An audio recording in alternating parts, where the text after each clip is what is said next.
And the other thing that cracks me up is that Rosario Dawson is an Afro-Latina woman. Mm-hmm. And as much as these SJWs keep talking about how much they just love the peoples of color, I freaking hate that term, by the way. People of color. People Yeah, of that's so color. wrong. In They the can just 80s, I would have got my lump us ass all kicked. in there, you know?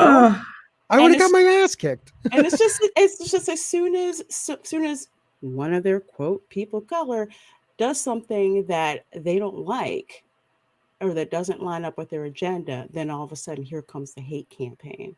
So yeah, oh like yeah. Jane, I am like Rosario's biggest freaking cheerleader right now. And Ray Carson calling her a gross person. I'm still waiting for Ray Carson to explain what she means by gross person. It's been like three Right. days and 10 hours and 5 minutes since Exactly. I asked her. Damn. You You know what? know? I can't stand people that are whiter than Script Doctor attacking people of color. I can't About- stand people with haircuts like Ray has insulting anyone. Yeah, that's true. That's like worse than a bowl cut. Yeah. Oh He's yeah. very, very boyish. I don't. What is the fascination with looking like a 10-year-old boy? I don't. I have no idea. It but it's is not. so ridiculous. It's It is not. so ridiculous. I'll call it the Billie Jean. You remember that movie? Yeah. Okay. There you With go. Christina or Slater's sister. I can't remember. That was a great movie. That was a really good movie. It really was, and that was all SJW type shit, but it was way before SJW shit, so it was good. You know what? Like, I'm But shocked see, they it was haven't- well written though. They thought it Mhm. through. There Yeah, was they Right.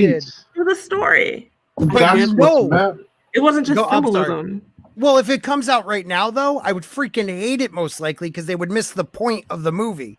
You know, Right. You would see That's it true. focused on agenda, not creativity, and that's Yeah. the big Right. difference we're dealing with right now. I don't Mhm. care about diversity and representation in the films. Like, oh, great, have it. Give me a good story. Don't make it for the sake of that.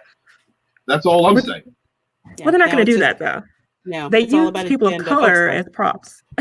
No, it's fine. oh, Yeah, it's agenda over story. right. But Jane's Yep. right. It's just as a prop. Like, here we go. Here we have this person. We don't care. We're not really writing anything of substance for them. They're just there like window dressing, like John Boyega's character. Yeah. Do you Poor feel like, John. well, let me ask you both. Do you feel like a lot of the times I'm noticing the character is not written for that particular actor or actress? It seems like they write a character and then they say, I'm going to plop in a person of color. I hate that freaking term.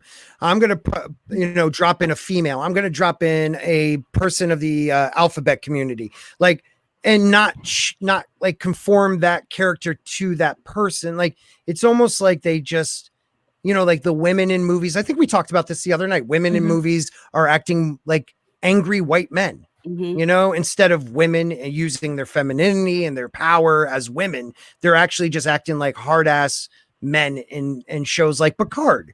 Like, when is it going to go back to writing for the actual character that you actually want in that movie or show?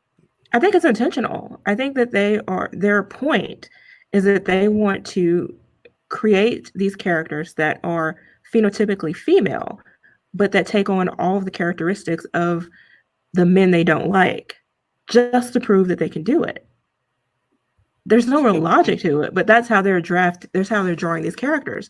And then as far as sticking in minority characters, it's so consistently cartoonish that Yes. I don't think that they're creating them for someone else. I think that they're doing it specifically because that's the minority character.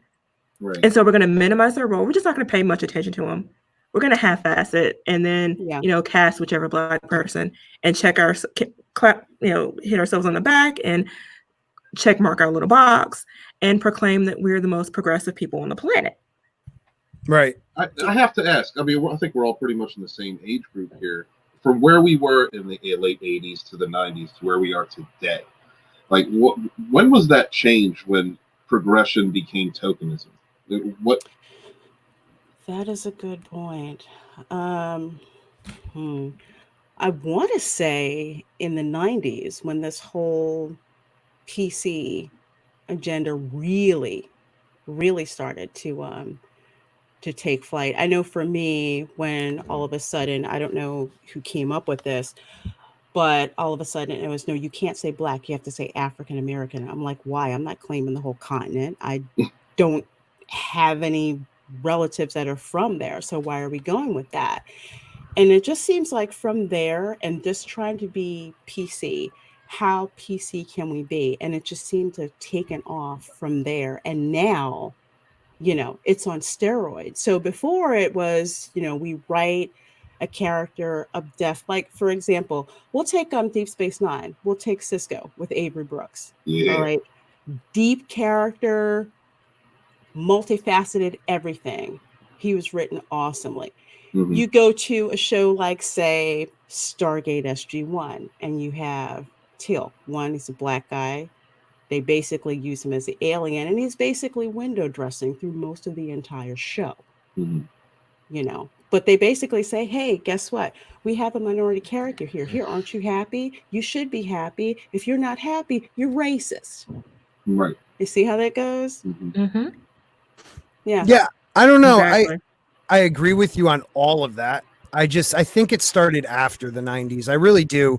I mean, you had some very powerful movies back in the 90s about race, about, actually like these now we consider stereotypical, but Michael Rappaport, Ice Cube, I think it was Omar Epps, they were all in college. And Michael Rappaport was just a messed up white kid that Oh, yeah, Higher Learning. Yeah. higher Mhm. learning. Oh, That was Ireland. good. That What was a good. great movie. What a great movie on how somebody can be no one meant to do it. And he was just so susceptible, yeah, to just wanting to be liked and wanting a message, that he went all the way from just being a goofy white kid to a white supremacist. Like that was a journey, Mhm. and Yeah. you put that out now and it would be just every, like, let's check, like you said, check the boxes, Mhm. and boom, it would just be not the same type of movie because the heart wouldn't be there. The heart and conflict. They do not write about the heart and conflict anymore. All they write about is the agenda they're trying to check off in that box. I really wish we could make PCU again. I don't know if you guys remember PCU. I remember that. But I do. man, that would be awesome right now. I That would remember, be- Lorraine, do you remember the DS9 episode, Bada Bing, Bada Bang? It was with Vic. Vic was in trouble. The holodeck went haywire. Yeah. I remember that. Yeah, the Jack in the Box. Yeah. That there was one scene, and I think maybe it was touched on at some point else in the series. I can't remember, but there was this one scene that had to do with how Cisco viewed his history. It was well written, and the reason that it was brought up was because of the story around it. The story around it affected the character in this way. The character wasn't the story. And so when you came to that part where Cisco was speaking about how he felt about America in the 1960s or the 50s, there wasn't anything in that episode. You weren't being preached at. He was informing the audience of how he viewed. So it showed that even in the 24th century, that was still the information was relevant. The experience of the past and understanding the past was relevant. It didn't rule them. The past didn't rule who they were, but he still had a connection to that past. Right. So, and that's something that's lost, especially in Star Trek today, is how you can present something sympathetically from a character you enjoy, which environment triggered the reaction from that character. So it's not the overall preface of the story. And I love the whole series. I love DS9. Kiss Cisco. Yeah, I did too. I didn't like that show when it first started, but it grabbed me. But yeah, you're absolutely right. It's just the way that, I guess, to have the courage to write that and write it in a way, again, like no one's banging you over the head with it. Nobody's saying, hey, agenda. It's like you almost don't have to think about it. And you're led into that, and you kind of have this light bulb moment about, yeah, okay, I guess that's how it would be. And it helps you appreciate the character more. Now it's just, here's the agenda. You should, You should deal with it. You should understand it. If you don't get it, you're stupid or you're racist, whatever. And they Right. promote everything based on agenda as well, which is the other problem that I have. It's always at the forefront of the marketing. I mean, what happened to the actual story? What is this about? You know, who are we supposed to believe in and why? It's always promoted in a negative.